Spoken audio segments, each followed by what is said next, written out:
And welcome to the Roundtable Podcast. My name is Shogun. Joining me today is my good friend Raphie, one of my favorite new friends I've made recently, one of our great new members.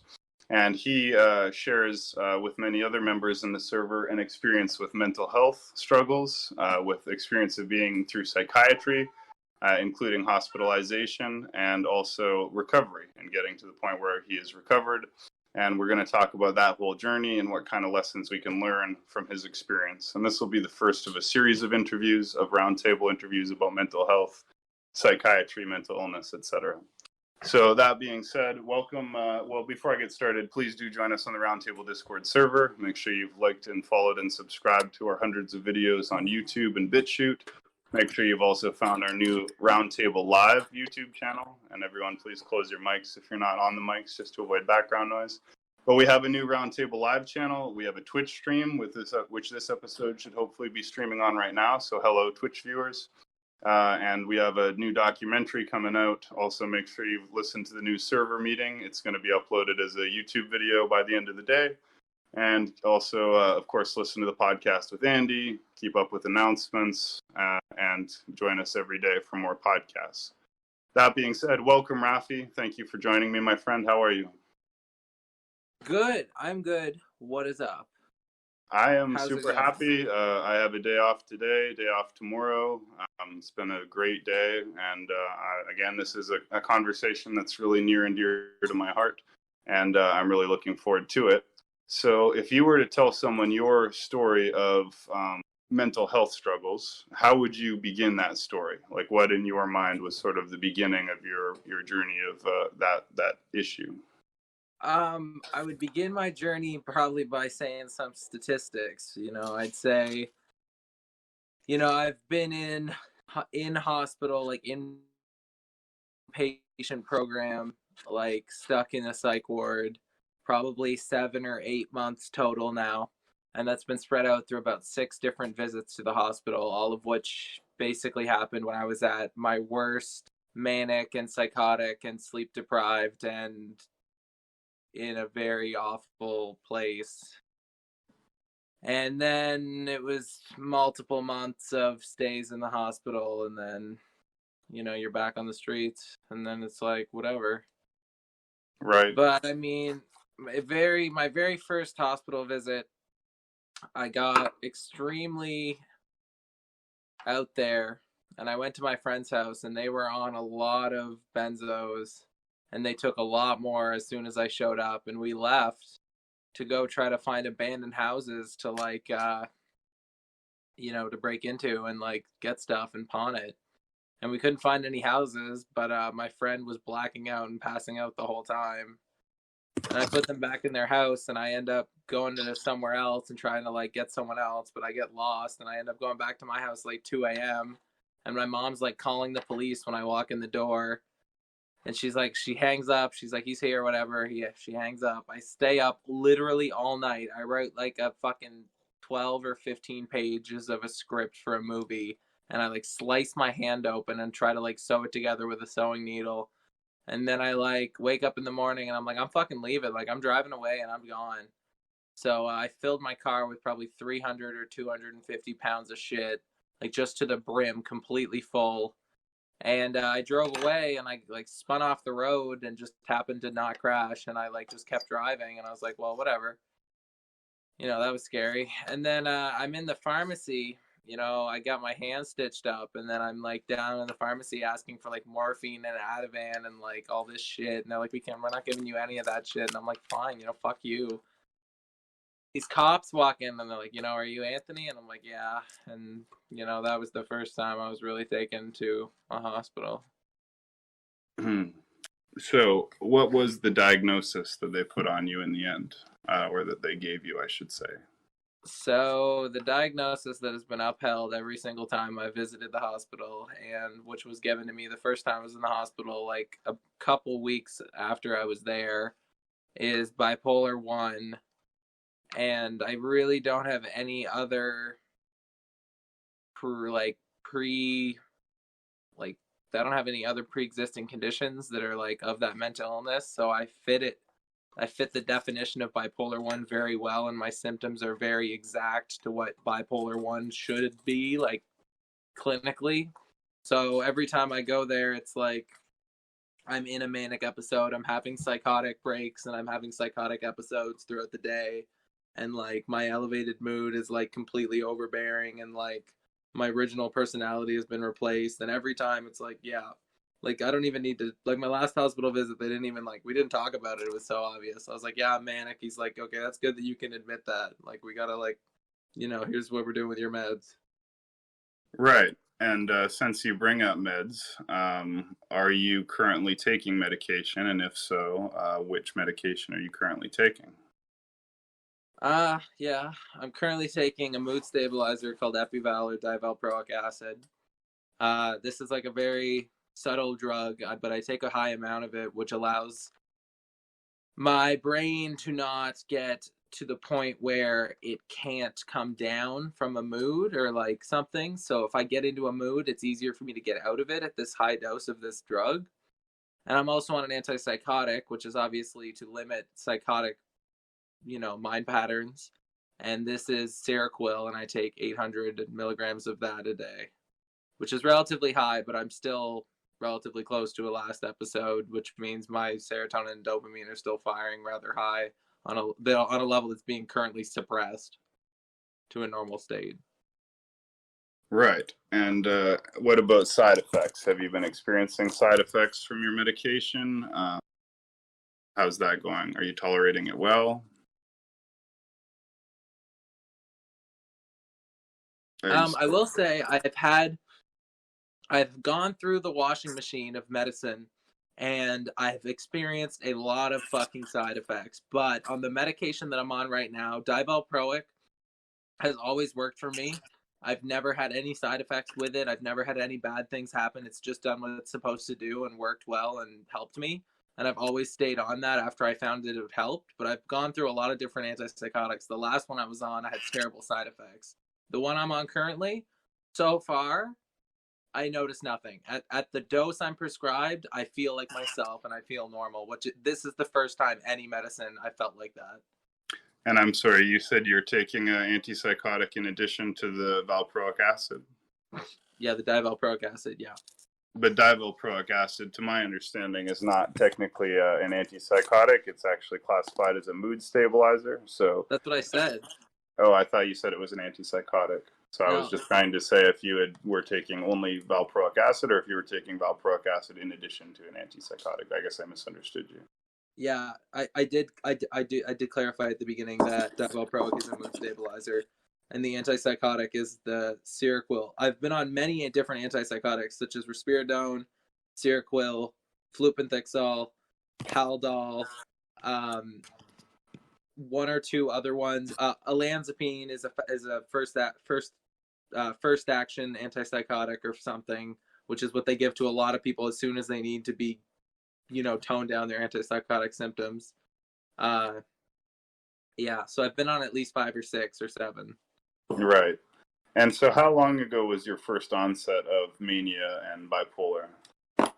I definitely think my oldest episode I can really remember that I know was like a legit episode. I got really sort of pissed off at this like social justice type group at my school who put up these posters that were like saying stuff that I didn't think was true. So I got very like into it and went home and like made a poster of my own and came in the next day and like hung it up all over the school. And then like other people from the group who like disagreed with what I said, which was very like negative towards the people in the group, they all sort of banded together to tear my posters down. So I was like printing more and like running around and like doing all this shit. And the principal like calls me in and he's like, you really shouldn't do this. You're like really pushing the line. And I'm like, yeah, well, they did it. They put up shit. And he's like, yeah, well, you're going to go take your shit down. But it was like already all down anyway. So I went home and I posted my sign on Instagram. And then this guy comments like how stupid like I am. But he was making all these terrible points. So anyway, over the course of the next 2 days, over the weekend, I made like a 22-minute YouTube video essay basically saying how much of an asshole and an idiot this guy is. And then I like posted it on YouTube and like made a link to it on my Instagram so everyone could see it. And I came in and got expelled for a week. And I did some pretty weird shit like the next couple days too. That was definitely one of the earliest things that I can always look back, and I've done this for a long time. I look back and I'm like, that's definitely a manic episode that I had when I was undiagnosed and unmedicated and like still high functioning and not really showing symptoms often. Right. So, do you feel like now you expect, I mean, I know there's no way to know, but are you feeling confident in your mental health? Do you feel like you have recovered in some sense, or do you think you might be, in and out of the hospital your whole life? Like, how do you feel, right? Like, do you feel like you are in a stable situation and you feel optimistic that you're going to be, that worst of it's behind you, or do you think it's more of a condition that you're going to have to live with for the rest of your life? And repeatedly. I mean, Well, obviously we hope for the best, but I'm just wondering how you're feeling right now. no, yeah. I do have to say, the strange thing about my mental health is that I have been the worst case by a lot. I've been the worst case in a psych ward, like for like multiple times, like a lot. I've been the worst possible guy there. I've been the sputtering mess. I'm the guy who's like super sick, and I come back to being super normal and okay. And it's because it happens during certain times. Certain times I'm not having these episodes. Certain times I'm not showing these symptoms. But when I do show these symptoms, I need extra medication. And I've yet to be medicated properly before an episode. And this time I'm very confident that I'm going to be working with a doctor, a psychiatrist and a psychologist, and possibly, and the ER if necessary, but I do not want to have to go back to the hospital. I want to be able to just get my medicine up. Like the medicine I'm on right now, I could be up to like 400 milligrams, and that would really, I would be very sleepy, right now if I was on that. But if I was actually in an episode, I would probably feel normal, right? And the thing is, those are what I have to look for, because last episode I tried to like handle it, but I really couldn't because my medicine wasn't strong enough to handle what my symptoms were. So I wasn't, doing anything like that. As far as being cured, I know I'm not cured. My symptoms might be cured, but on a psychological level, like the root problem is still there. It's just being dealt with on a way that it seems normal to me and other people. But that's what medicine's supposed to do. I mean, that's how things are treated, unless you can cut it out, but you can't cut bipolar out. So I will be dealing with it for the rest of my life. And it is sort of scary because I can remember where the worst states I've ever been in when I was like out and about. And it was pretty fucked up. And it's like sort of scary to think that like some point in the future I could get into another state of mind like that and like want it and enjoy it and like be getting joy out of this like awful, sick, manic, psychotic craziness. But at the same time, I know when it's coming and I can feel it. And I really think at this point in my life, I will be able to deal with it, and I will be able to find someone who can give me the right medicine and do it properly so that I don't have to go into the hospital for another month and a half or month or 2 months. But I can't say for sure, But I've never been as confident as I have right now that I won't go back to the hospital, Before it's sort of been like, I hope I don't. But now it's sort of like, this is up to me. I'm not going back. Like I don't want to go back. But I can talk about being in there. Like, I've been in there for a while. Right. So now that we've talked about that, can we talk about your experience of actually being in the hospital? So, sure. Maybe you can approach it any way you want. You could start with the first time you were in the hospital and how that was like, or you can just talk in general about what it's like. But just let us know, what is the experience of being in a psychiatric hospital like for you?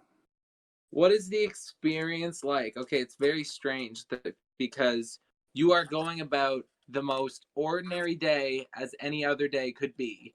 And suddenly, through some circumstance, you are thrown into a place where you are completely locked in, and all of your physical rights, every one of them that is related to any item or any place or any physical activity you could do with someone else or anything that and any familiar environment is gone. And when this happens, some people crack. Some people become very neurotic. They return to mind states they used to before, blah, blah, blah.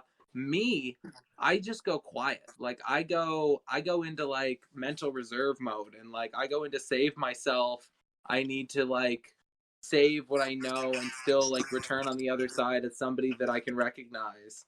And whenever I go in there now, it's like it's simple because I know all the rules. But I will say the first time I went into the hospital, it was a tragic experience because I'm about to leave my province. I live on an island. I'm about to leave this island and drive somewhere, and I've got no money. I've got a day and a half's worth of money, and I'm about to leave, and these cops just catch me, and I'm like sitting in the back of a cop car and in handcuffs. I had like knives and like wire and cards and lighters and grinders and like more knives and like crazy shit all over me. And they're like throwing it on top of the cop car, asking me what it is. And I'm like, I don't know, man. I just thought it was cool. And they're like, all right, well, whatever. They put me in handcuffs in the back of the car. I fucking hop my arms around so they're still in front of me. But when you do that, your arms are sort of at a weird angle because it's like you didn't adjust them properly or something. So then I'm sitting there and I'm meditating, and the guy's like, what are you doing? And I'm like, I'm meditating. You can't take that away from me. And he's like, fair enough, but, we're still doing this. I'm like, I didn't say we weren't fucking doing this. Fuck you, dude. I get this is happening at this point. And he's like, yeah, okay. So we show up. He throws me in a room. I sleep there. I wake up, and I'm like, I'm leaving. I'm leaving this place. Fuck this. So I, like, get all my shit. I'm walking out. They're like, where are you going? I'm like, I'm out. I'm peacing. They're like, no, you're not. And I'm like, I'm peacing. And they're like, they push me back to my room. This guy who's my age, way shorter than me. Like, I'm looking down at this guy. He's, like, pushing me back. He thinks he's all that. He's, like, scrawny as shit. He's like, sit down. I'm like, I don't want to sit down. He's like, you're going to sit down. I'm like, no. He's like, sit down. I'm like, no. He's like, he, like, pushes me. And then, like, as I go back from his push, he leaves his hand where I need to be to balance. So I, like, come back, and I'm like, now we're, like, we're in tension. Like, we're physically, like, pushing against each other, both of us. And, like, he's like, stop pushing me. And I'm like, I'm not pushing you. I'm like, I'm not. And he's like, stop pushing me. And I'm like, I'm not. And he's like, sit down. I'm like, no. And he's like, he, like, fucking turns around and leaves. Both of them leave. I hear him, like, talking in the hallway. And this fucking, like, fat fucking short guy walks in, like, grabs me, puts my arm behind my back and, like, the brake hold or whatever, walks me, like, one door over to, like, a solitary cell, just fucking pushes me in with, like, nothing, none of my shit now, pushes me in there, closes the door and locks it. And, I mean, that was a pretty terrifying experience all in all, because I was in there for about 3 days, like, without leaving. So, having been through this experience, are there any things that you think were wrong that should be changed about how the mentally ill or those who are going through mental health are treated by the psychiatric system? In other words, if you had to give recommendations or suggestions of what could be changed, what would you suggest, right? How could they have served you better in your situation than they did?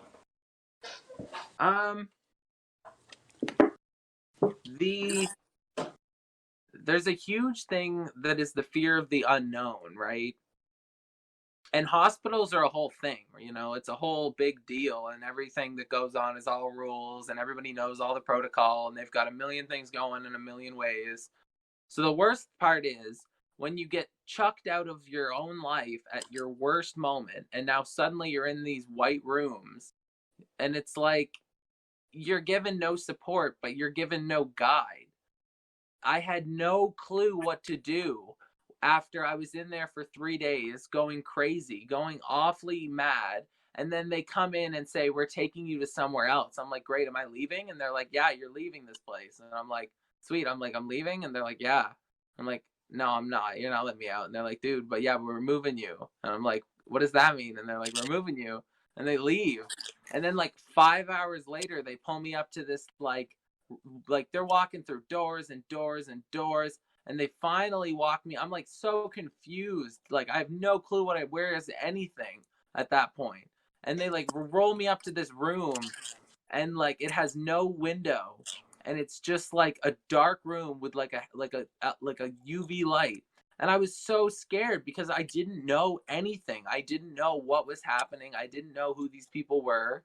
I didn't know jack shit, you know?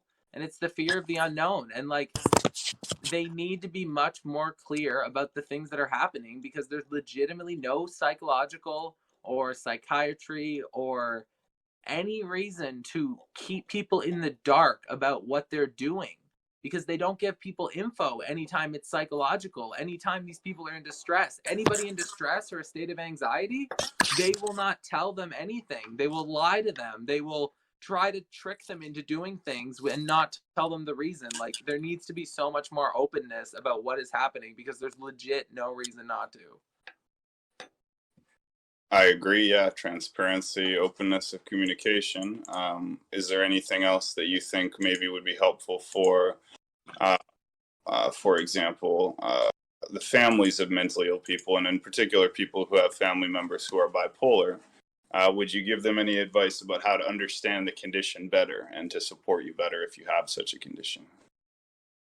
Well, the thing people who don't have bipolar, who are in the life of somebody with bipolar, which if your family was somebody with bipolar, you're automatically going to experience that stuff, right? The thing they don't understand is what it's like to be in a bipolar episode, to be in that state of mind, to actually have lived it for the past 2 weeks or whatever, to actually be that deep in that mental hole. People don't realize that it's a mental illness. People don't realize that it's something that, you know, this person is doing. Like, I am like actually here talking to you, thinking, and like people will look right past you. And the only reason they do that is because they don't understand what the state people are in are like. They like think they're so off kilter and they're so wrong and not normal anymore. And then they're happy when people are thrown in the hospital, and people are like happy to look aside. And it's very easy. Like, my parents were not supportive my first like couple times. Like, they were like very ill advised about what bipolar was, and like I didn't know about this, what I was in either. And now that I know like all of the symptoms, I know all of the traits, I know all of the medicine, I know all of the treatment plans, and I know everything, like at least in Canada, about the inpatient programs. It's like I've got a pretty good hold on the whole thing. A lot of my episodes lately, like after my first year, like I have a lot more influence over keeping my own control, because there's things that come up and I just know their symptoms. But like, if there was a way for these people to tell you what these symptoms are, they don't even try. They need to at least tell you what your symptoms are. They just tell you your diagnosis. I like the like they don't tell you, you know, this is this and this is this and this is this and you're experiencing this. They know all that, but they have no intent to share and no intent to tell you anything. I don't know.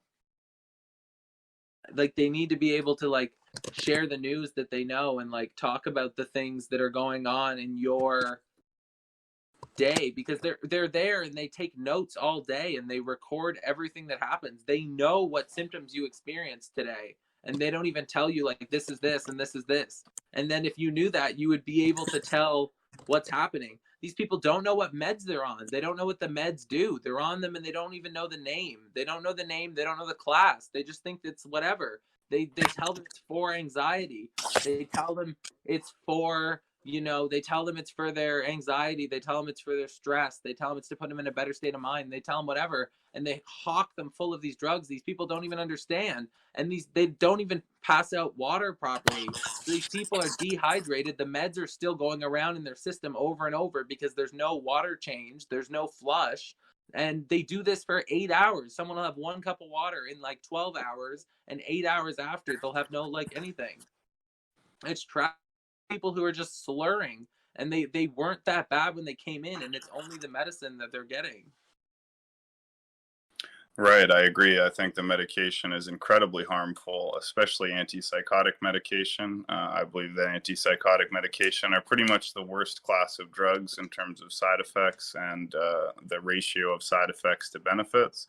I think in a very large number of cases, antipsychotic do more harm than good, unfortunately. And that's, really tragic, but certainly seems to be the case, right? So there's a quote I read that's from a doctor who said, nobody can consent to antipsychotic medication unless they consent to gaining 100 pounds and losing 100 points of IQ, and also losing the ability to shave. So it can have a lot of effects on damaging your dopamine system, which has to do with motivation and getting reward from completing tasks. And so a lot of what they call progress is like just making you neutral, just making you limp. It makes you just dull, just dead, right? It shuts down the prefrontal cortex. And this goes back to a long tradition of assaulting the prefrontal cortex in psychiatry. So in psychiatry, there is a history of it damaging the prefrontal cortex because the prefrontal cortex has to do with the higher order functions such as executive decision making, personality, and that kind of thing. So kind of the things that make us human are found in the prefrontal cortex. It's something that lower species don't have the way we do, and it's part of what makes us such complex and interesting entities. Like in the old days, they did a lobotomy. And that was to literally physically remove the prefrontal cortex surgically, and that would make people basically a comatose vegetable for the rest of their life, but they wouldn't be acting out, quote unquote, because of course, they're just vegetables. So they started doing ice pick lobotomies, and instead of cutting out the whole front of the brain, they just take an ice pick and ram it behind the eyeballs. It's horrific. Like, it's just absolutely insane that this was done, and literally caused permanent brain damage, traumatic brain damage, and make people just vegetables. So all these people were literally soul raped. They had their souls taken away basically by damaging their connection to that higher order thinking, right? And this is just so tragic. And the point I'm making is modern day antipsychotics essentially do the same thing, because they they physically, through the chemicals, they damage the same part of the brain. And so people literally, and it's permanent, right? So there's been evidence that's come out that the antipsychotic medications actually sorry, I'm a little distracted. The antipsychotic medications actually cause the brain to shrink substantially. So I'm not saying anyone should go off their meds or not take their meds. Obviously, you need to do your own research and consult with your doctor and make the decision based on your condition. But the modern antipsychotics are enormously harmful. And along the same point, I would have to say that there's an alternative in the form of cannabidiol, CBD, from cannabis, and there's really promising research that shows that cannabidiol, CBD, neutralizes and stops psychotic episodes. And so I'm really hopeful that in the future we will develop a natural alternative or a new class of medications, right? Well, that's surprising because weed will cause psychotic episodes in certain conditions. Yes, absolutely. So weed is something they often recommend you not to take if you have mental illness, because in some people it can trigger it. But this CBD is different than THC. So basically, cannabis has a psychogenic chemical called THC, as well as a antipsychotic medication, CBD. So good weed is often sort of a mix of the two, right? And if there's a healthy ratio or a healthy balance, then weed is less likely to cause these kind of effects. If you see what I'm saying. But pure CBD is a very powerful antipsychotic. So you wouldn't want to take pure THC, but pure CBD is really good. And it says even a single dose will neutralize a psychotic brain. Cool. So anyways, sorry about that, and sorry about being distracted by the DMs there. Yeah, like I can probably go into a couple caveats. I can go into what it's like to be in a hospital for multiple months and what has happened to me over that time. I can go into how doctors work and inpatient programs, like how the doctor system goes and how they diagnose and what they do pill wise. I can talk about like the fucking nurses and like taking blood and like shit like that. Like there's a couple different paths that I could kind of go into caveats about, like about inpatient, and there's other things I can talk outpatient. Yes, please do. At this point, just whatever you want to get into that you think would be worth sharing about your experience, things that you think people could learn from, or that you think people need to know. Or Yeah. just anything else that we haven't covered that you think you want to talk about in terms of your experience in psychiatry before we get a bit into recovery. Yeah. The way the doctors work is funny, right? Because the doctors will only see, like, I'm thinking if I'm talking to someone who's in a cop car on their way to the hospital and I'm in there with them, like, the things I would want to tell them, it's like the doctors control the doctors control what happens to you. The nurses do not control what happens to you. The medication you can change if you talk to the doctor. You're kind of roboting. You're kind of echoing, Shogun. Sorry, buddy. Yeah. So it's like you have a lot of choice once you're in there, man. Like, I would want to say to this dude, like, once you're actually inside and you're settled, like, if they put you on medication that makes you like fucking sleepy and drowsy, or you don't think you need to be on medication, like, refuse it. Like, if they're putting you on benzos and you are like, that you're like have an addictive personality, refuse the benzos, like, straight up, do not take them. Like, just don't, and tell them that you refuse. And if you say the words "I refuse," it's like legal that they have to stop. And like, you'll see your doctor. The doctor sees you every other day or the day after every other day. So you'll see him 3 times a week or 2 times a week. And whenever you're talking to this guy, tell him exactly what you feel like on your meds. Tell him exactly what is happening, unless you're like confident that it will make you look crazy. If you think anything you say will make you look crazy, just don't say it. Just talk about something else. There's always another thing to talk about than the crazy thing that you might be thinking, even if you're in there. Like, bring up other things, talk to this guy, and tell him how you feel, though. And tell him honestly. And if you think anything should be different, if you think you're too drowsy, say you need to go lower on a certain med. Ask him what that means.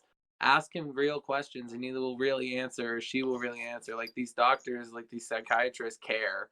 Like, and if you have a bad one, like, you can request a change, but it's difficult, but you can normally get along with whoever you have. And if you have a place to go, if you have a place to go, like, you can get out. Like, everybody can get out. And even if you're in there for 2 weeks, even if you're in there for 1 week, but even if you're in there for 2 months, you can get out. And on a certain level, if you go in like me and you're bipolar, you'll go in one way and you'll come out another way, because that amount of time I would have changed anyway. But right. Let me know if there's feedback or echoing happening again on my mic. It shouldn't happen, but just let me know right away if it does, please. That being said, so thank you for sharing all that. I was wondering, can you tell people a little bit more about what being bipolar is like, what the different parts of the cycle are like for you, how you experience it? Just for people who don't know much about bipolar, obviously for people who aren't bipolar, can you try and give them an idea of what it's like, what it feels like, what kind of phenomenon or symptoms you experience? Sure. So for my bipolar, I really don't have much to any symptoms at all when I'm well medicated and I'm, doing well. It's only when I'm, not medicated and like not doing well, or I'm not doing well and the medications are now too low because I'm doing so poorly, that I actually feel these symptoms. But to be bipolar is to accept that a new state of mind will take you over so fully that you will no longer recognize your past self. You will be so fully, deeply in love with the current moment and what is happening, because it will feel so fantastic. Your creativity will explode. You will be able to think things that you never could think before and never think again. And you will think so many of these amazing things that you'll never remember them. And the state of mind that you're in will be possibly extremely jovial extremely frenzied, extremely mad, extremely irritated, because irritation can happen immediately, because as soon as somebody introduces a new idea that doesn't fit a bipolar symptoms state of existence, it becomes irritating to now acknowledge the other person and things like that. I've seen bipolars who literally stand and stare at a wall for like 6 hours a day in their deepest episodes. And that's because they're completely entrenched by the different hallucinations of like in mind hallucinations and different visuals and thoughts and implanted memories and new ideas. And bipolar can induce seemingly like you're hearing voices in a certain way. It's almost as if you're getting the ideas from another voice, but you don't really hear them necessarily. Like, it's pretty stupid to be, it's pretty stupid and it's pretty crazy. And it's pretty, like, it starts off so well every time. It's always like, I can now do a new thing. I can now think a new thing. I now know something. And then it's like, well, now that I know that, I can do this and this. And then you actually can do those things. And it's like, wow. And then those things lead you into other things and they teach you new things. And all of this is seemingly true, be it true or not, but it's all information and memories and things that are going on that are now available to you. These things evolve and you leave loose ends everywhere. I know so many bipolars who like did so many things and now like there's no evidence of them. Like it was the biggest thing in their life, and then another thing, and then another thing, and then another thing, and then another thing, and another thing, and now where is it? Nobody knows. And I'm guilty of that too. And like when you're in these episodes, if you're at the peak, often I wasn't, and normally I don't know, but normally I don't. I'm not getting proper sleep. I'm going to sleep at 3:30 at the earliest every night, like nights and nights in a row. And like when I'm there in the middle of the night, I am more awake than the middle of the day. And I am actively thinking as hard as I can, just thought after thought after thought, just like building things, thinking about books I've read, thinking about philosophy, thinking about Zen or Taoism or Buddhism or anything like that, relating it to the deepest self, relating it to the deepest personal beings. And I would do this for like, I try to go to bed at 10 and I'd end up going to bed at 3:30. So 5.5 hours straight, I would think about stuff. And I would do this for say 9 days in a row. And by the ninth day, I'm waking up pretty confident. Like I wasn't waking up confident before, right? Now I'm waking up like, wow, I kind of know what's happening. And I'm like kind of walking around like I'm a bit of the shit. And at this point, you know, I've made quite a scene in whatever scene I'm involved with, be it my friends, be it my girlfriend at the time, be it my parents, if I'm like, you know, close to them at this point in my life, be it any online presence. I'm making quite a big fucking scene. If I'm not being careful, if I don't really care, and if I, you know, think I'm righteous and I think I deserve to do this stuff. And the part that I always hate is, you know, I'll go and I'll get medicated and I'll get released and I'm back to normal. I'm legit back to what I was before. But I can't think as well as I used to be. Like there's the obvious truth. I wouldn't be thinking about the stuff I want to be thinking about. I would not be myself. I wouldn't be the guy who wants to think right now, but the guy who wants to think right now wishes he could think better. And if he was psychotic, he would be able to think a million things in a second, pick 20 of them, explode all of them, fractal off every piece of information into the entire matrix of reality and all known data points, and connect everything to social issues and current culture, including myself, my own life, everyone I'm related to socially or bloodlinely, and everything that's going on the internet in every source I can relate to. All information completely available to me to select and mix with another piece of information and explode into something that relates to everything infinitely, to do that over and over for hours, to be able to speak any language I want, like any type of vocation, to be able to speak any truth, manipulate, be frenzied, teach truth, lecture, like be a friend, be like a good listener. But at certain points, then I just boil over and I'm like, I can't control my own mind anymore. I can't control my own body anymore. I can't control what I'm going to say or what I'm going to do. All of the things I'm doing, I have to like, I'm like diffusing a bomb, like I could blow up at any second. And yeah, it's kind of like I can still think at that time, but I'm more so freaking out because I know I'm not myself anymore. And it's like, I know I sort of kind of fucked up when I let it get too far.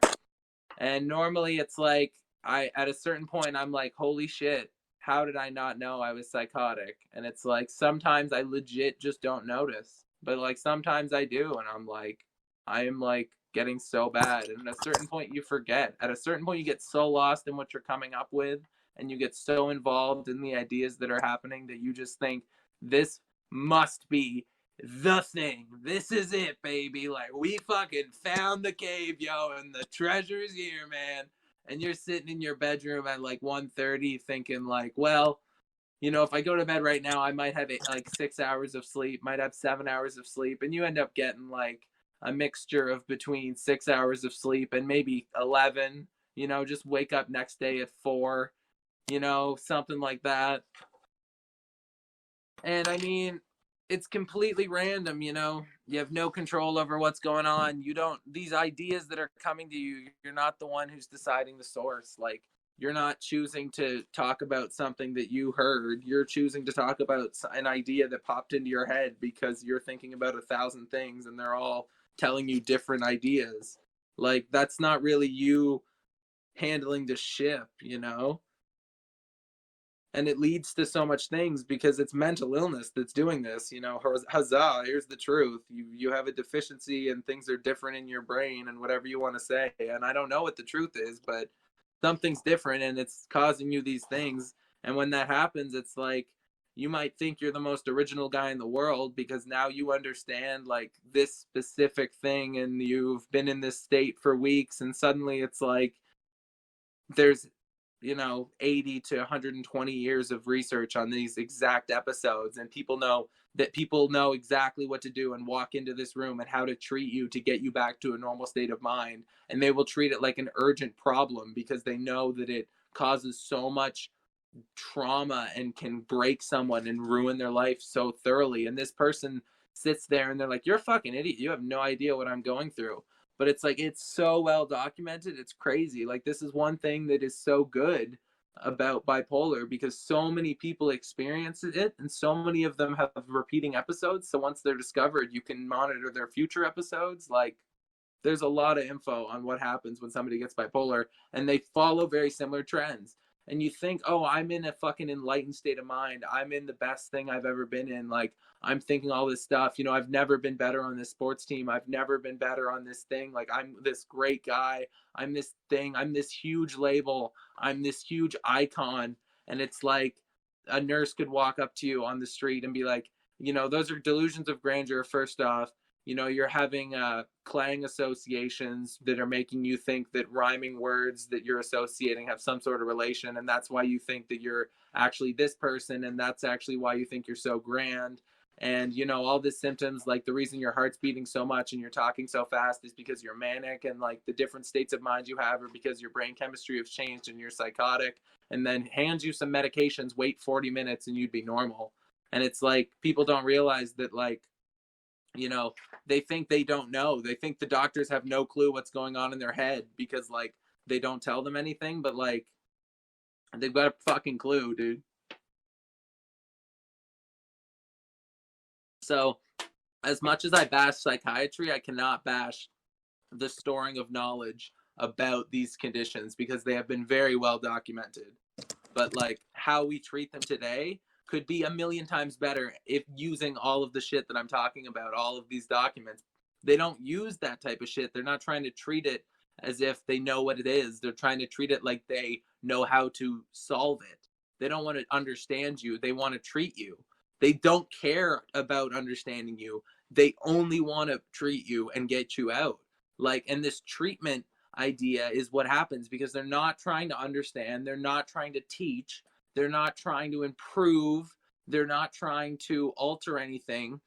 They want you to understand basic, like docile, commanding concepts that will make you return to a state you to think the same way you did if you actually give up the concepts they gave you. And it could potentially help you calm down in a state that you might even not even want to calm down in. Like, all that's great, but the research is absolutely there. And there are plenty, there's like documentary after documentary after short after short after file of bipolars talking to doctors and people acting like bipolars talking to doctors. And all of that stuff is exactly the same type of shit that all of us say.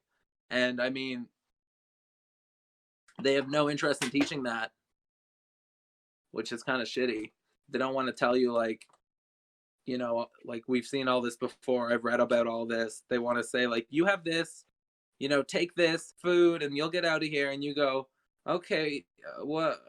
You don't know what to ask. You literally don't know what to ask. If you don't know shit, you don't know what to ask. If you walk, if like you, if none of, if you're like, if you're hearing me and you don't, if you've never been in a psychiatry, like a psychiatrist ward, and maybe even if you didn't hear this, whatever, you walk in there and you've been taken in for the Mental Health Act, so they're allowed to take your rights away, like, and you get thrown into a room, you have no idea what to say. You have no idea how the rules work. You have no idea to do anything. They'll want to give you drugs. They'll tell you have to take them. They'll say, you got to take this right now. And you'll say, I really don't know. And they'll say, come on, the doctor wants you to take it. You have to take it right now. Everyone takes their drugs. Like, you really have to. And they'll make it a scene. And if you don't know to refuse, like, they will punish you. They will yell at you. If they know you don't know, then they know that they can do whatever the fuck they want.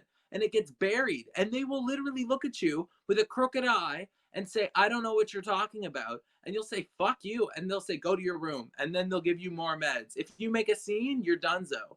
But if you knew if you knew the fucking rules, like, I don't know, I could write a fucking 30-page guidebook to handling psychiatry wards in Canada and all your rights and all the things you can do to maintain your integrity and how to survive the different daily tasks. Like, it's crazy. I don't know. I think you definitely should do that, and I would love to do an ongoing series with you if you want to work with me. I haven't been talking about my own experiences in this podcast. I've discussed them elsewhere. We have a lot of members of our server who have parallel experiences, and we support one another. And I just wanted to say, yeah, any that you want to give, we can have an ongoing psychiatry series. Maybe you and I can co-host it, and we'll have different members of the server come on each week who will do it once a week. And we'll try and get all the different members who have a diagnosed mental illness and or have been through psychiatry to, you know, chime in so that we can, one, provide support for each other, destigmatize these conditions, give people more understanding and sensitivity for it. One thing I'd like to say is, what would you say to people who struggle to separate a bipolar person's actions from the usual moral framework that they use to judge people? So, for example, you know, that's good. When you're in a manic episode, you may do things you would never normally do that are totally out of character for you, right? You may be cruel to someone, or, you know, act in a bizarre way, or be paranoid and think someone wants to hurt you, or, you know, steal. Okay. Hold on. I have a really good point. You need to think of things as, what do the things do? How do they relate to intentions? And how are other people going to interpret those intentions? So no matter how many good people, like how many good, like how many understanding people view you, if they're close by to people who view the things you've done as alternative intentions to what you had, because your intentions in the time are very outlandish, they're very specific, they're very creative, they're very one line, you know, one shoe fits all type thinking.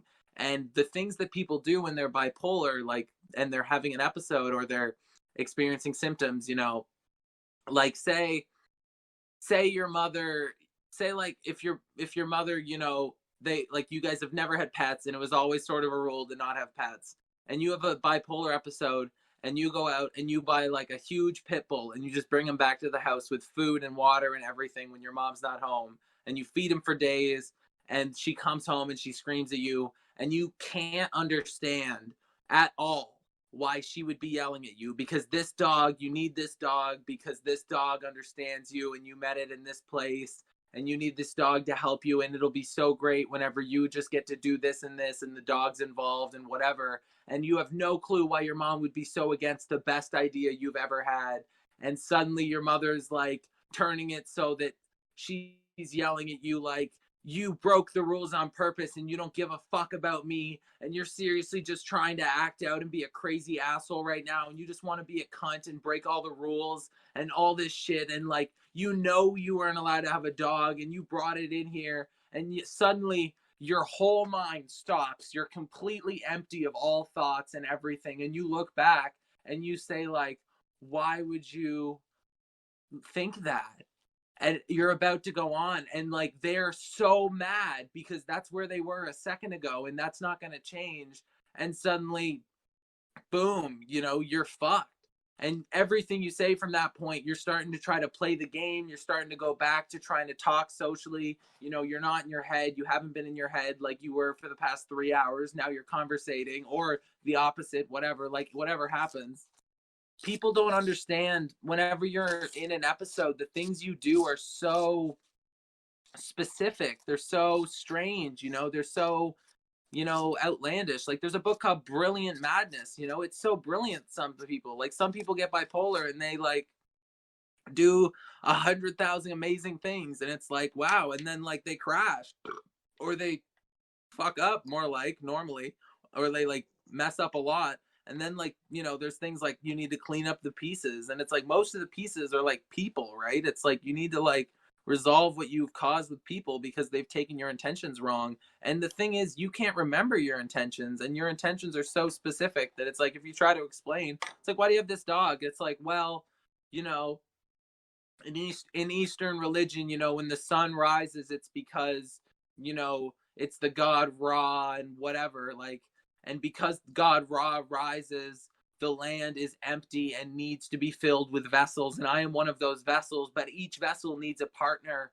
And right now I can't have a girlfriend because I've been hurt so many times. So I need this dog partner, and this partner is all my life. And you go to the pound and you find this dog and it's like, oh my God, I love you so much. And you guys bond and you hug and you kiss and like it's in the car loving you, and you get food and feed it right there. And you get home and your mother's there and she screams at you, and like there's no fucking way to convey what you were just thinking. Like there's no way, and it sounds stupid as soon as you remember it, but you accept that it's still valid. Like the conclusions you've made are still valid, and you get in situations where you're fucking stuck.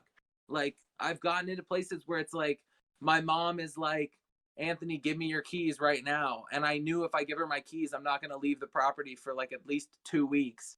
And I still wanted to be able to drive around and fuck around and get weed and do shit. And I was like, I like pulled out my keys and I was like, if you are physically capable of taking these from me, go right ahead. And she was like, fuck you, man. Like, I can't do that. And I'm like, I do know that. And I like put my keys back in my pocket and I went to my room. And this was like the night before my first admission. Thank you so much for sharing that. So I want to ask, you mentioned the connection between genius or brilliance and creativity and productivity with bipolar. Hold on. My mother is coming outside and she's probably going to bitch at me. Hold on. Give me a second. Sure. Should I continue while or do you want me to be quiet for a minute? I'm not. Give me a sec. I'm not sure if she's even coming out. I heard the door open. It's just she's going to try to shut this whole thing down. Oh, that's a shame. Well, it's been a great podcast. So if dude, we're doing this thing. Yeah. It's just all right. Maybe she's not. Whatever. Okay, continue, please. I'm sorry. Yeah. So you mentioned that bipolar is connected to things like creativity and intelligence, and I just want to point out that's true. I've posted articles before that show that actually the genetic pathways associated with creativity and intelligence are literally the same as those that express in bipolar. In other words, bipolar is essentially a mutation or an expression caused partly directly by excessive intelligence and creativity. And in that regard, bipolar is somewhat unique among mental illnesses, because most mental illnesses are obviously very impairing, and they're disordered pathologies precisely because they reduce people's ability to function. And of course, bipolar can be severely debilitating, but as you know, it can also paradoxically be almost like a superpower where you can hyper process information, you can function without food or sleep, you have unlimited energy, you're fearless, you're very euphoric, and you're more likely to be creative. People with bipolar are more likely to be intelligent and creative. So it's sort of a double-edged sword. And there's another There's an Actually, it's a triple-edged sword, because then if they get over medicated, now they're neither of those states, right? Well, and that's what I concluded, right? So I realize that I have a tendency towards, what you might call madness.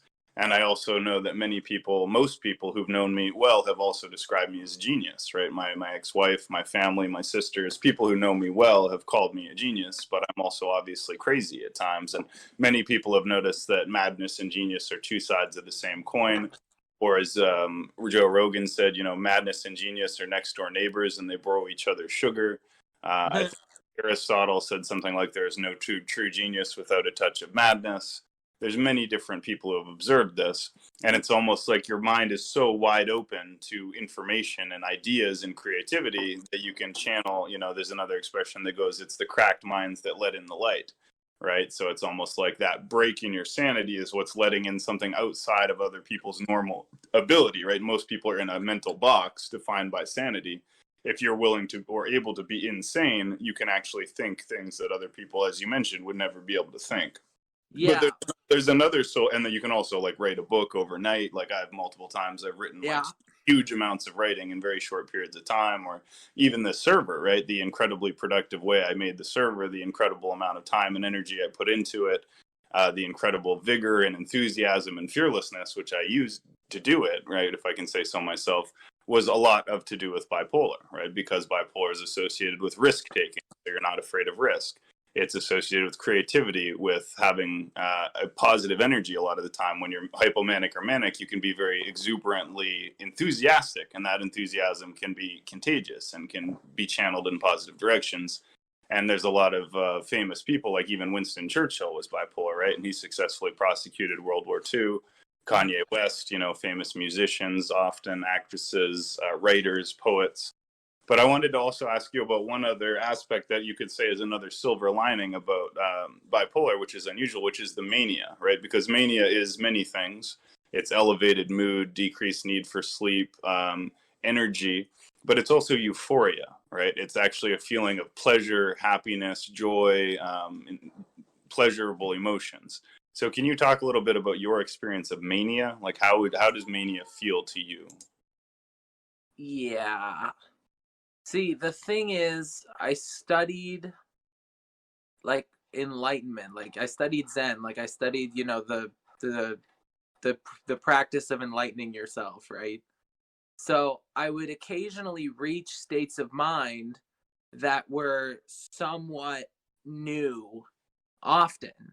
And then when I would have a bipolar thing and I would get manic, I would get to the point where my sight, like this is just expanding on the truth that summarize, my sight would get so heightened and like visually sensitive that I felt like I was like on a low dose of mushrooms or some shit. Like I could see everything. It was as if everything was like already in my head and I'm just remembering it whenever I look at it, to things that I just barely glanced at all over. And it's like Hawkeye vision. My mind is running better. It's not running faster. I never understand when it's fast. When it's fast, it's anxious. When it's manic, it's running efficient. It's running crazy well. You're thinking things in the background and then you're hauling them up just to like dissect one piece and throw it back into like the fire. Like you're running at like the way that your brain could run if you were on like a drug that is made specifically to make you like the best writer in the world, if you wanted to like crash and burn in 10 days. Like, yeah, it can be a superpower, but the thing is, when the mania and the psychosis bridge, the question is very difficult, because when you're manic, you're elevated and your thoughts work better and your processes to think and remember and your subconscious works better. And that all happens when you're manic.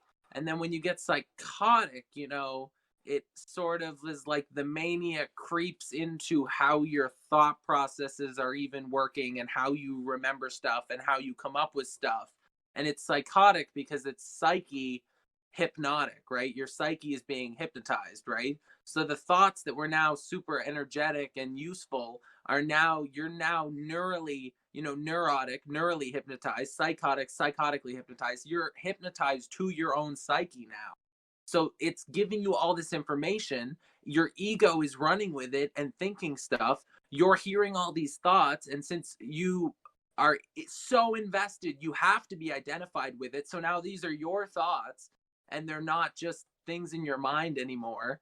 And now you're invested with all of this. So every time something comes up, it's a massive idea because remember, now you're hypnotized, right? So anything that comes up, it's like, wow, this is like amazing. Like, this is my whole life, like the swinging watch, like anything. If it's a concept, that concept is hypnotizing you. You're stuck in with it. And as soon as it births something else, you're stuck in with that.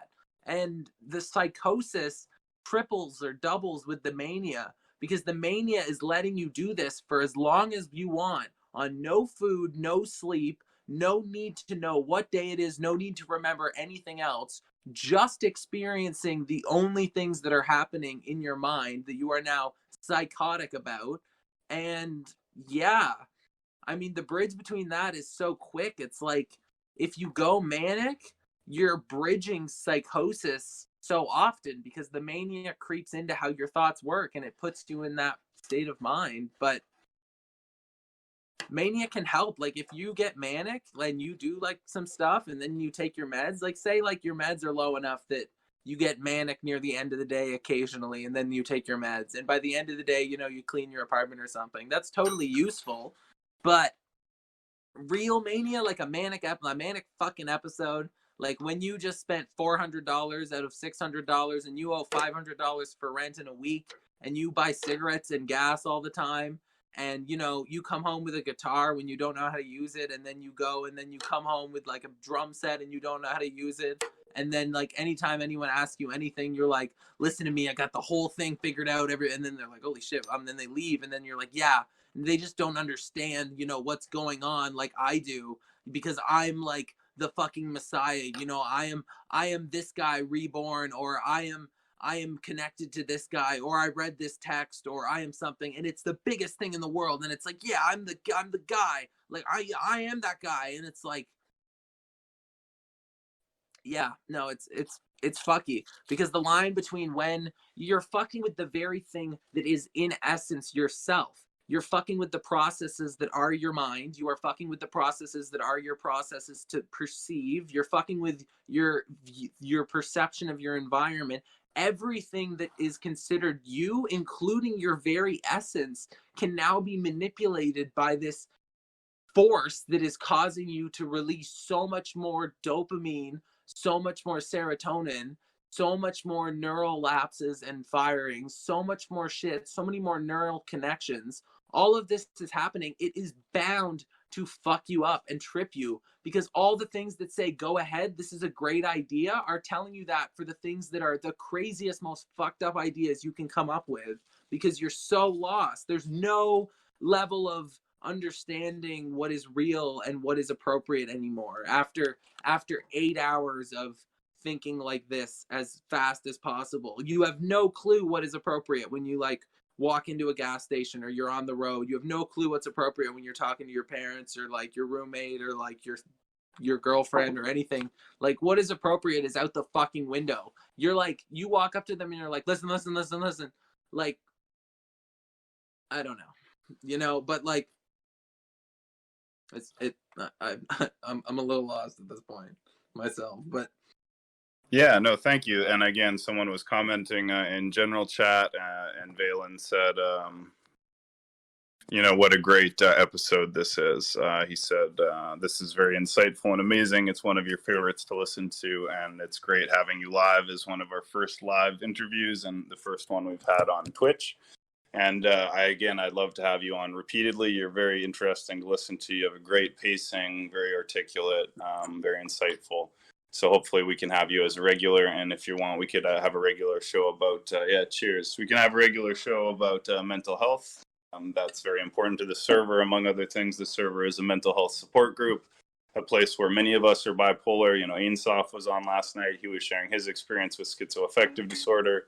Zoo is on here. He's shared his experience with managing his bipolar. Zoo's actually the one who motivated me a long time ago to get off medication myself, because he manages his condition without medication.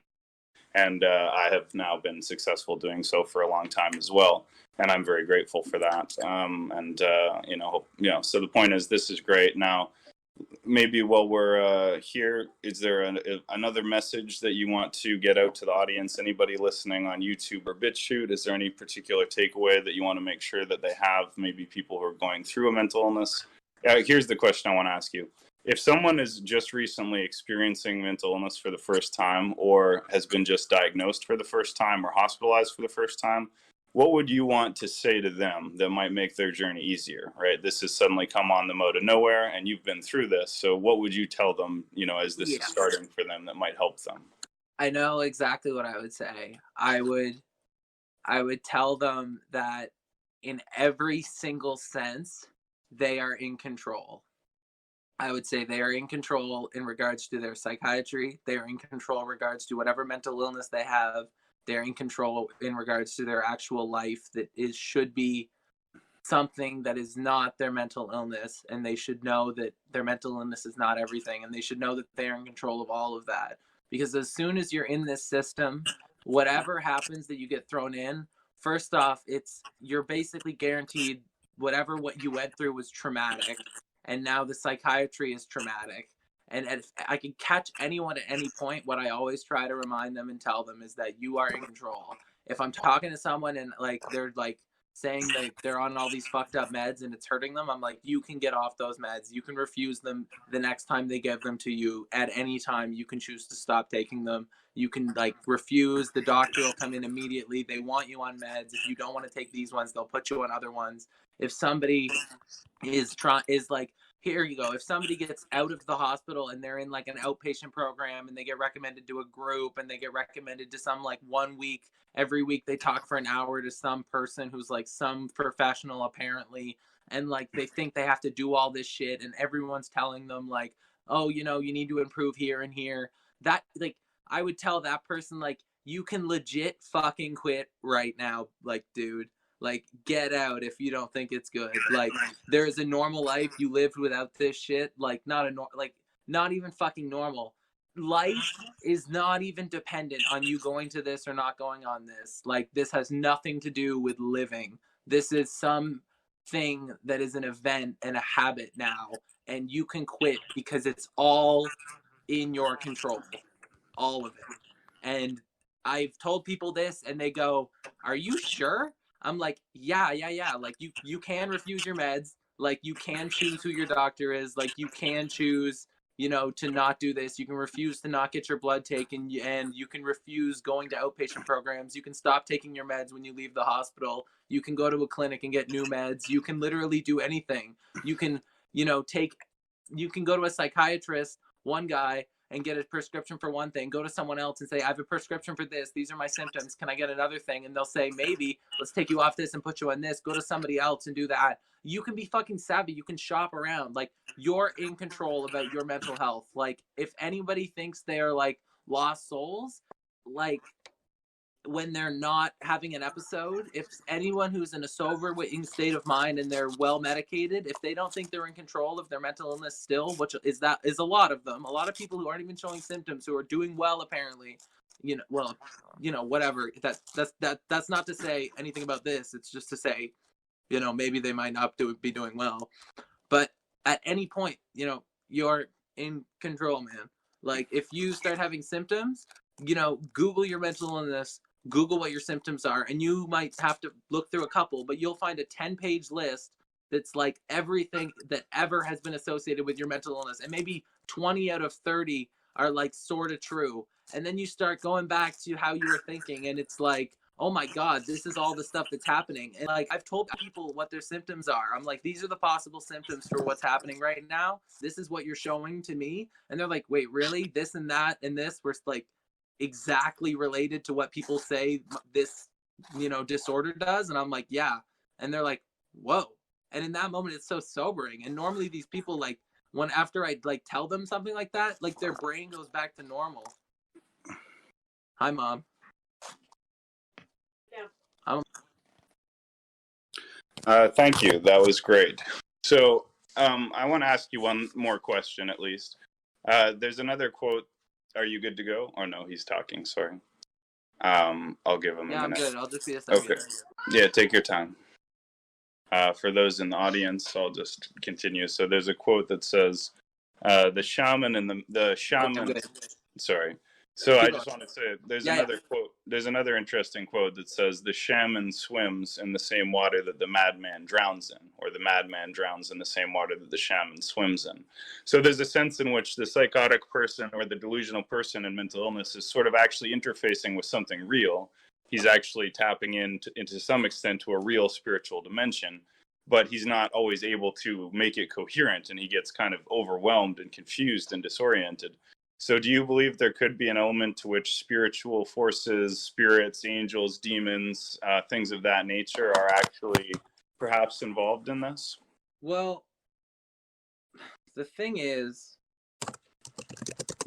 when I get in these states, I do believe in all sorts of stuff like that. And when I get out of these states, I just don't have the mental drive to even work my way up to experiencing that. Like, I don't have the spiritual energy to create the experience around me where I can perceive that shit. But when I'm sick, I can. So it's like, oftentimes, it's like, I'll understand so much. And like, I've studied a lot of weird shit, and I don't think tonight is the night to go into what I've studied, but when I'm sick, like, I've had beliefs, man, like, and I've had weird ones, and it's like I pull them out of weird places sometimes, but like oftentimes there's like a grand point, and a lot of the time, anytime I tell like my grand point in a simple way to somebody, even like when I'm in like a crazy episode and I'm as deep in as I get, and I explain the grand point that I'm trying to get at in simple terms, people are not like, okay, yeah, that's pretty cool, man. And I'm like, yeah, thanks. But like, to me, it means like a whole 500 paragraph thing. And I'm just summarizing it in those terms. And they agree to it. And I'm like, well, like, blah, blah, blah, blah, blah, blah, blah. And they're like, dude, what the fuck? I totally relate, dude. What was that, Notorious? He I, relates. to- I totally Okay, relate. yeah. Well, and on that note, I think this is a good time to open it up for audience questions and answers. Ask me anything, audience participation. If anybody wants to ask a question for Raphie, again, I think this was fantastic interview. Very happy with it. So go ahead and ask questions. I'm gonna just Yeah, grab. I'm open to any question. Like, I will literally talk about anything.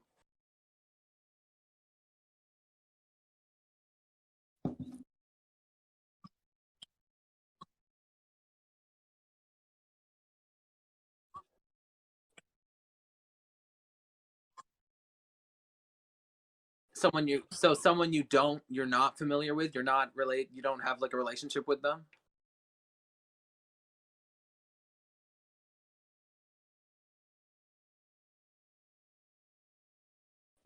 Yeah. How would somebody who's experiencing it know they're experiencing it? Okay, well, regardless, if you know somebody who is having, I'll just talk about bipolar here because I do know more about that than anything else. If somebody you know is having a bipolar episode, and say you see them once every 2 days, right? You might see them one day, and they will be in a very seemingly like, they'll seem like they're in a very habitual groove. You'll show up and they'll say maybe something like, this is what I've been doing, and I do this often, and then I do this sometimes, and then I do this. So, like, do you want to do some of that? And then you'll be like, yeah. And you'll come over the next day, right? And their room will be way messed up. And you'll ask them, like, what about, like, have you been, like, say, like, it's like chess. Like, they were talking about chess all day, like, the other day. And you're like, well, have you been playing chess? And they're like, well, no, I haven't played that in 2 days. And like, they'll say, like, like, chess is boring. Like, it's always boring. It's always the same. Nobody knows how to play, or they're always better than me. It sucks. Recently I've been like, I just watched 20 episodes of this anime, actually. And then I've been like, they'll say something, and the real way I think you can actually tell if someone's in an episode, they will say something that is, they have never ever said something close to that at all. And they'll say it like it's so normal that you will just think it's normal. You'll think, fine. And when you leave and you come back later, you will see that the way they were acting didn't reset. You will be very different than them if they are having a bipolar episode and they are actually approaching the climax of as bad as you can get. You'll be very different in a conscious state because you will be going to sleep, waking up and hardly remembering the night before. You will then go about your morning routine, right? You will have breakfast, stuff like that. Someone who is going through an episode of bipolar and psychosis, they are staying up till at least 1, right? These people, you are waking up at least 12. You're waking up at 10 to 12, right? You're missing your morning. And on top of that, you went to sleep so recently, you're remembering all the shit from the night before. So your friend who you just left, right, whenever they said, like, chess is boring, blah, blah, I'm doing all this shit, and they say something crazy and, like, they're thinking about it, and they're like, you should think about it too, blah, blah, and you're like, yeah, I will, whatever. You leave, and you're kind of thinking, like, and you'll think this, like, everyone who's, like, sees someone in a bipolar episode, their friend, if you're the friend who someone else is sick, you'll think,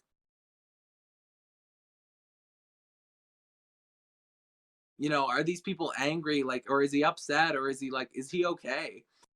And if you are just seeing them every 2 days, if you go back the next 2 days, like, they will just be deeper. It will be like everything that you saw before was cooking, and there was no time and there was no reset. They took all of it, went for the fucking 9 hours until they went to sleep at 3 a.m. They wake up, and for the fucking 14 hours until they go to sleep, they're cooking, and they wake up, and then it doesn't even, for them, it wouldn't even feel like they're skipping a beat. They go to sleep eventually, and they just wake up, they breathe, they remember everything, and they go, all right, what's happening now? And if you're seeing them, you will notice it so fucking clearly, and you will think something is deadly wrong. You will think something has changed, and if you ask them, they will know something has changed. They will know that they're not supposed to have changed, and they will try to dissuade you. And normally, people who don't know what the illness is, they will say nothing is wrong, and they will believe it, and they will honestly try to convince you that because it's the truth to them. But you'll know something's wrong. So it's like, if you're people, you really can't hide it. If you're seeing someone in person, if you know this person, or if you are this person, all the stuff that I just said will happen to you. So if that is happening and you think you're the shit and you remember what I just said and you're like, wait a minute, all of this is happening. I feel like I'm the grandest man in the world. I have all of these plans. I came up with all this shit. I've got it all figured out. I'm the magic man. I'm Merlin. I'm everything, but I did everything. I just remembered what was said. Like, you're sick. Like, you don't realize this is not the state of mind you can be in. And if you go long enough, you will literally just end up so dark. But if you notice somebody like that, I mean, not to say anything about what you should do, that's a very touchy subject. And I'm very closely related to telling people to legitimately kill themselves if they want to tell. I'm sorry, I shouldn't say that, but sorry, but you really shouldn't say that. Yeah, I'm really sorry. I re-emphasize that we never endorse suicide in any way, shape, or form. I'm absolutely legit really 100%. Sorry I just said that. Yeah, but that's totally not allowed. So we want to reiterate on the Roundtable Discord server. Make sure you're aware of the peer support channel. It has resources for people going through suicidal impulses, as well as self-harm resources. You can always reach out to me, Shogun, to Kashika, or to Ralph if you need someone to talk to. And we also will post again the suicide counseling guidelines for the server in general chat, so you can see what you should do if you ever see somebody who's going through that kind of thing, to make sure that you provide them with the proper support. So that being the case, I understand you didn't mean to say that. That wasn't what you meant, but let's carry on with the interview. Thank you. Yeah, I will say, like, I'm definitely available if anyone wants to DM me as well. Like, I have no intention for any of my peers or anyone on the planet to, like, go through anything or any states that are negative. But anyway, if you want to help somebody like that, the best thing to know is, if it's a bipolar episode, if you can figure out, they're bipolar, or they're diagnosed bipolar, the best thing is to realize, the person, even if they're gone, they're gonna come back. And even if they don't want you in their life, you know, they're going to come back and like, you know, if you make the slightest bit of effort and talk to them whenever they're not experiencing symptoms, they will, you know, be happy to take you back, and they will be very they won't remember much, but they will know the tone is that, you know, whatever happened was sort of in the nature of whatever it was. And it's normally not great what happened, especially because people will not, they'll see you during that state. They'll see you in your worst state. They'll see you as bad as you get. And then you'll, you know, disappear. Either like maybe you get locked at your house, or like you get grounded, or like, you know, you get put into like detention, or you get hospitalized, or you get jailed. And the last thing people remember is this terrible stuff and this like crazy stuff they didn't understand, and they couldn't follow you, and you weren't helping, and you weren't reading any signals, and you weren't trying to help. And like, and when then you come back and you're docile and you're like understanding and you want support and you want to support other people, and they kind of go like, wow, that's great, but what the hell? And if they don't know what's going on, it's very confusing. And people can be like, when it happens and like when it starts, people can be like, why is this happening? Why are you doing this stuff? I have no clue. I've never seen this before. This is really weird. This is as weird as it gets weird. And the person is like, what are you talking about? Like, this all makes sense. Are you not on board? And like, if you don't know what it is, man, like it Yeah, can be Raphie. scary. I'd like to ask the next question, man. Sure. Yeah, man. So how did you know, this disorder and stuff? I know you mentioned earlier today that you had a relationship, you know, with your girlfriend or ex-girlfriend, I believe. How did that affect your relationship? And did she have any of the same type of tactics that you've had, or you know, illnesses when it comes to mental health? Same tactics as in how to deal with it?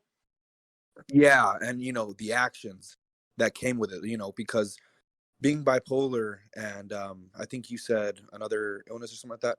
But when it came down to that, how did that affect your relationship? Not just with her, but many other relationships. Well, I've had two different girlfriends who I've had a couple girl I've had a handful of girlfriends, but the ones that I sort of think about and remember are the ones I fell in love with. And these two girls are girls that I fell in love with, and I had episodes. And the second one, the one who I dated most recently, who's my ex, she was very scared, and she was very, very not understanding, because I got as manic as I've ever got. Like, I was moving so fast, and I was coming up with ideas so fast that she had no possible chance of following. And it was very scary. And she sort of just like stayed her distance and let me cook. And when I was alone, I was doing so much that whenever she came back, she had no clue what to say. And it put a lot of strain on us. And like, I'm surprised that she stayed with me, but like, she did have the month I was in the hospital after that to, you know, not really see me and like just hear me over phone calls and stuff. But when that was happening, like, she was like, I broke something of hers. I broke one of her flutes that was like made by someone's like handmade. And like, I was like, I was so blunt about it, and I was so like not caring, and I was so like ready to move on to the next thing. And she was like breaking down crying. And like, yeah, my first relationship was very strained, because the one that happened before with another girlfriend, it was like, I just became very, I became very like vagabond-esque. Like, I did a whole like narcissistic personality, like crazy thing. And like at a certain point I was getting a little dangerous, and a little like little too edgy, and a little bit too kind of foot on the gas, you know, hand on the blunt, you know, popping whatever, like going everywhere, like talking to everybody, like, and saying these crazy shit. And like at a certain point I like hadn't eaten for like 2 days. I think it was more like 3 days. I really had like 2 apples over 3 days. And she like makes me a steak, and she tells me to eat it, and the whole time I'm just like yelling, I'm basically yelling at her saying like, you know, I really don't need this, but like this will like help me nutritionally, but like really this is pointless and your whole effort is pointless and I don't know why you're trying to like do this and I don't get why you're like upset with me. And like, yeah, it was fucked. I mean, everybody can recognize pretty much immediately that it's like, it's not the person, it's not really you. Like, it's not really the person who you were recently knowing. And it's like, if you stick with them, they will kind of come back, even if they leave. And as somebody who's left and come back from an outside perspective, I know there's really like, you sort of just, you're just here. You're here the whole time and everything happens and it's happening, you know, everything happens in the present moment, the molecular dance around everything that we perceive. Like it's all happening. Like you have time to sit. But like to other people, it's perceived that you're moving so fast and you're so jittery and all this stuff. Like it puts Right. a lot of I strain will say, relationships. man, when was the most recent episode you've had? Just to add real quick. My most recent episode was 2 months ago. Do you feel you are gonna get back to that? Like, do you think it'll come back that you know same mindset that you Same created way? yourself? Yeah. No, never. I've never had an episode that was the same as any other one. So that definitely won't come back. But if you're asking just if like those symptoms could come back, is that a part of your question? Yeah, because I would like to say that later on in life, it's just gonna keep nagging at you. Your moods are gonna keep nagging at you, and a lot of things can change in your life, and not just for any reason, but for bad reasons, man. And I will add, there's some things you can do to change this. Maybe go out, get more sun when you're feeling moody, get away from the people. If you can, maybe a new pet to bond with, man, because this can eat at you, dude, in life. And I will say, we all have had our hardships, and I feel I'm a Christian, so I feel God has put us here to overcome the trials and tribulations. When it comes to our minds messing with us, or thinking that we have this anxiety, this label placed on us from doctors, right? We can't get rid of this, dude. We can't get rid of anything in our paths that are holding us back.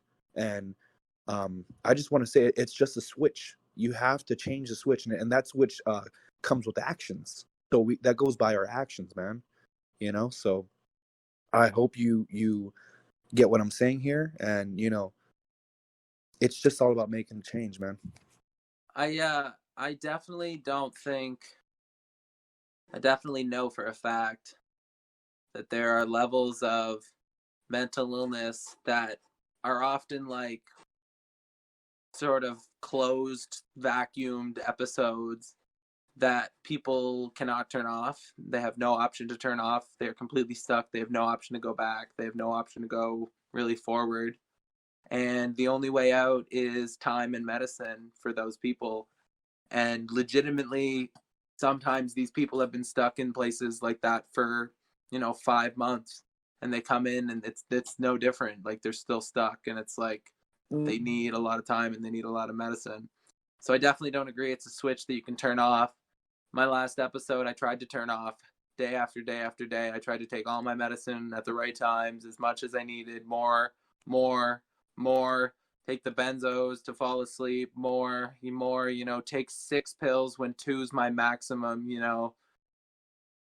fall asleep for fucking 18 hours, wake up at 8 o'clock at night, the next day when I fell asleep at like 4 in the afternoon, like look at the fucking bottle of benzos, have them be empty, like still be exactly the same. Like I can't turn it off, man. Not when I'm so deep. Like I said, like I am the worst guy in the unit. I have been that over and over. Like I am the craziest guy. I am thinking the most outlandish things. I am the one causing the scenes. I am the one like getting told to go back to their room. I am the one who needs like the extra care. Like I am the one who is like clinically insane. Like other people are like in there for like trying to kill themselves, and they're like freaking out, and I'm in there like trying to like withhold my knowledge of like the way to experience the true nature of reality through emptying one's mind and opening it to the cosmic truths available through perception, like constantly, and like opening every concept to like conversation, like anything, going into crazy rabbit holes all day, like just spewing this shit out loud to whoever will listen, like for weeks. And like I can tell you honestly, the medication I'm on is what's making me this normal, and I like being myself. So I definitely don't think I'm going to take, I'm definitely not going to stop taking my meds and flip a switch in my brain and be normal, because that's not really the facts of the situation. And that, I mean, some people, they had a thing, they get put on medication, they're on medication for a while, they think it helps them, they stop taking their medication, they feel completely normal because the thing is over and they're back to a normal state of mind, and they're really not mentally ill constantly, and the medication isn't really needed anymore, especially if they stop taking it for a little while, and suddenly they just live without the medication that they were just on for a year and a half. And that's not flipping a switch. That's because they were fine and they were taking meds that were making them feel fine, and they stopped taking the meds and they feel fine because that's how they feel. But I mean, you could probably, like Shogun said, this is a real thing, right? Like there's things like people who are 20 are told sometimes, like, in maybe 20 or 30 years, you might be able to cope with your bipolar without medicine because you've experienced it so much, and you now have developed brain chemistry, and you have different thought patterns and habits, and like you might be able to deal with it without medicine. But currently at such a young age, when it's so potent and the episodes are happening so randomly seemingly, and we don't know the patterns, and we don't know your triggers, and we don't know your symptoms, like you can't turn that off. You walk to a doctor, you're like, help me. It's like, what's up? You like spew God's name, you spew like all the truth in your life, and you tell them like, I feel shitty, and then you tell them like, but I wake up every day feeling amazing, and I eat 1 apple a day, and they look at you and they're like, how much did you sleep last night? And you lie, and they're like, how much do you do drugs? And you lie, and then they're like, okay, yeah, we're gonna keep you here, we want to like monitor you more. Like, and like when you're in those states of mind, like, man, when they want to monitor you, man, it's because you're going.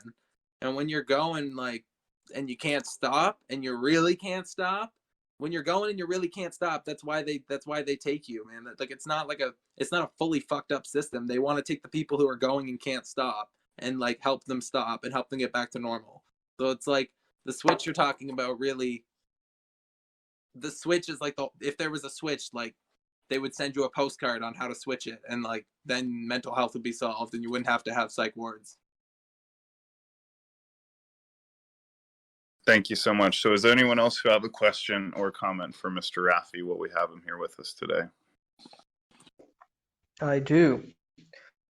I have something to add, and it's that when people are suffering from something psychologically, don't make the mistake of like going to the psychiatrist first thing. My family, they definitely think that I have some problem, and they referred me to a psychiatrist first. Psychiatrist is never the first place. Sorry, some random people started calling. Damn. Hang up, dude. This is important.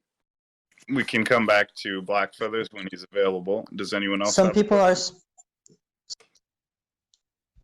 Sorry, I'll try to keep going. If I get called again, they're spam calling me. If I get called again, I'll just stop and we'll come back. Just go ahead with your question, anyway, please, Black Feathers. Proceeding. So the thing is, to me, as I see it, it's much more reasonable to start with psychology, and specifically cognitive behavioral psychology, because they are more pragmatic in their approach, and they can definitely, if required, refer you to a psychiatrist later. But some problems don't have to be like, oh, I think you have this problem, so just take some meds and we'll be good. Because if this problem can be solved through psychology without meds, then you grow dependent on the medicine, and later on when you stop taking them, things will just come back worse. So my Well, problem didn't need remedies at all, and it's being solved through psychology, but my family wanted to fill me with medicine and pretend that everything is okay when it was not. well, you have to remember this isn't me making up this system and advocating for it. This is me giving experience on the system as it is and how they treat people every time that I've been there throughout like 3 different hospitals now over 7 or 8 months. Like, this is what they do to people. This is why they do it to people.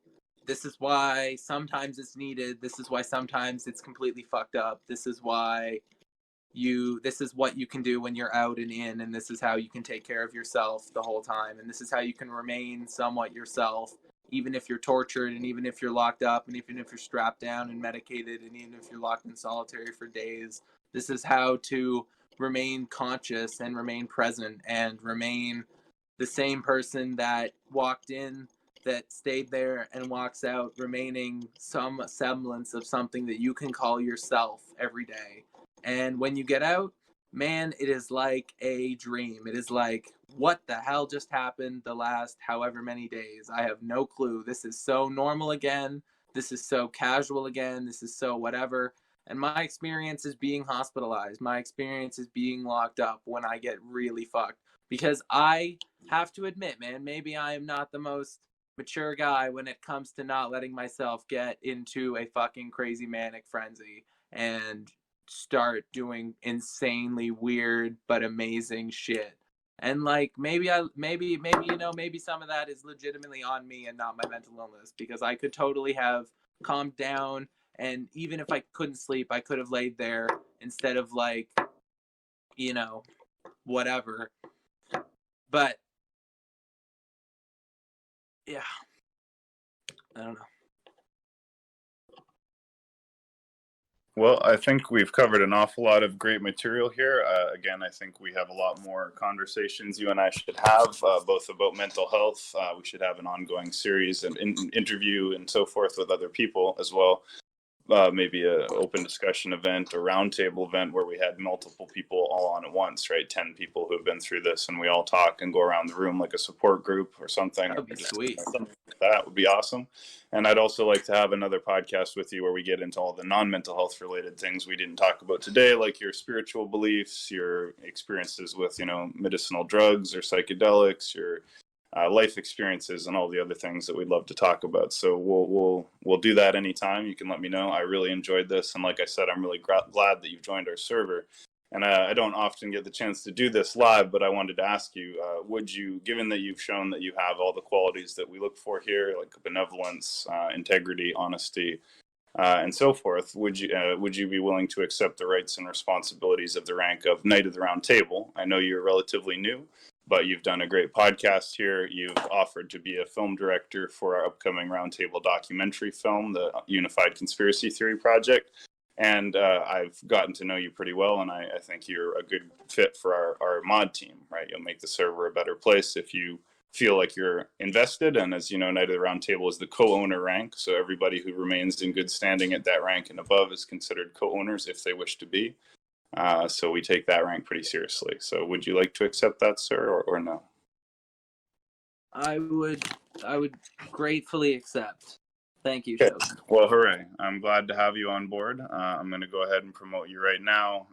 We really appreciate your presence here. Everyone, please invite your friends as well so they can also enjoy this great server. And welcome to the team, Raphie. I'd just like to ask you, do you have a closing message, perhaps an inspiring message or a piece of advice or a final parting wisdom for the live audience, but especially for our large audience listening on YouTube and BitChute and on our Twitter or our Twitch and live streams?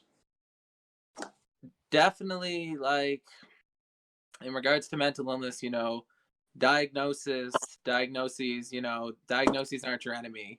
Diagnoses are your friend. When you get the right diagnosis, that is the portal to being able to research into everything that anybody throughout all time that is recorded recording has talked about, exactly what your brain is doing symptomatically. And once you know that, Google is your friend, the library is your friend, like torrenting books is your friend, like lectures, fuck, lectures are your friend. Like once you have a diagnosis and it's like all of these symptoms line up, once you can go in and learn this stuff, it literally gives you like an ironclad sword. Like you have armor in front of your mental illness. Like, and I don't personally anthropomorphize anything or really create any symbolism or anything towards my mental illness. I don't really think about it at all. But in the truth, once you learn about it, active symptoms you have armor against. And if you do compartmentalize your mental illness and identify with it, which I don't really do at all, if you identify with your mental illness and you learn so much about it, your mental relationship with your mental illness and yourself and how you view the world and how you view yourself, especially when you're having symptoms and your diagnosis, and especially identifying yourself with your diagnosis, knowledge gives you power and you're in control.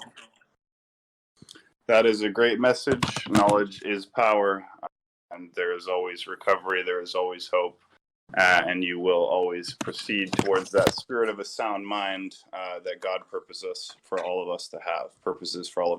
I believe. So this was a great, positive, uplifting episode. I really appreciate what you've contributed. I think this is really going to help anyone who hears this podcast who might be going through mental illness in the family or in their own life. So I think you've done a great thing there. And again, I'm grateful to have you on the team. Sorry about my cat. So I'm going to wrap up now. Please make sure you join the Roundtable Discord server, the very best Discord server there ever was, and so much more than that. We record live events, interviews, and podcasts like this every single day. We have hundreds of amazing podcasts on every conceivable subject in our RT podcast channel on the server, also on YouTube and BitChute. We now also have Twitch. You can find all the links to those in RT Podcast. Make sure you keep an eye on hashtag announcements channel so you can see the upcoming events every day, what's coming up. There's always new events. There's always new guests. There's always great content coming out from the Roundtable. Catch up with it. Make sure you like, follow, and subscribe on all our channels and videos. It just takes a second to press that button. It takes just a second to give a thumbs up. It's a way to show your appreciation not only for the server and the podcast, but especially for the guests who take time out of their day to provide this amazing free content.